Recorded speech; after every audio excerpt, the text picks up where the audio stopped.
Hi, my name's Brittany, and this is my story. Ever since I was a small child, I've dealt with health issues. I was diagnosed with type 1 diabetes at the age of 7 and spent most of my childhood in and out of the hospital. I spent more days in it than I did out of it. And by my junior year of high school, I was sick enough that they put me on a transplant list. And at the age of 18, I received my first pancreas transplant. I went through a year-and-a-half time period where that just worked perfectly, and I was away at school and pursuing my dreams, and I thought, thank God, this is it. This is all the time I've been praying for. This was the answer to my prayer.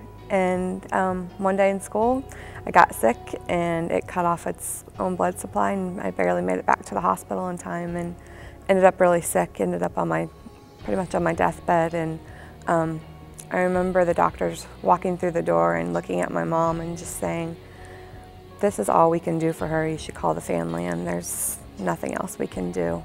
And in that, I just remember God quieting my spirit. And I always had the song Praise You in the Storm playing. And I just remember those words, and God just said, no, you trust me, you praise me, you stand on my word, not what those doctors said. And I'm gonna get you through this. So I just had a peace about it, and somebody came in and prayed for me from the church around the clock for about 24 hours. And the next day, I was able to look the doctor in the face and just say, I heard you yesterday, and I knew that you were wrong. I knew that I would be able to tell you I'm still gonna live. And then so I went back on the transplant list and received another transplant about 6 months later. And that one never took, and I ended up on chemotherapy and in the hospital for basically 6 months at a time, and just really sick. And through that, though, God was faithful the whole time, brought me through all of that. You couldn't tell by looking at me there was a thing wrong, and I got through nursing school and was able to pursue that passion that I knew He placed on my heart.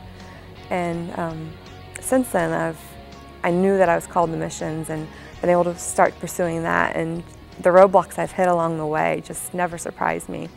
And so my first one I was scheduled to go to, and I ended up breaking my knee and couldn't walk. And then a couple months later I broke my foot, and the doctors, diabetic doctor said, your foot's not gonna make it, we're gonna have to end up amputating it. And just remember crying out to God one day at church, and here comes Miss Sarah and just laid hands on me. She didn't even know me. She just knew that she needed to pray for me. And I remember from that day forward just having a peace about it. And God told me, no, once again, you stand on me. I've gotten you through before. I'll get you through again.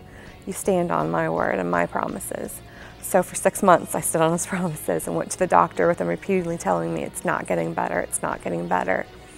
And I just was like, okay, Lord, I trust you. And by the 6th month, I went back and all the bones are back where they need to be. And the soft tissue is finally starting to heal. And even now, to look at my foot, and from the outside perspective, you would look at it and you would think that foot does not look healthy. That foot is still really swollen.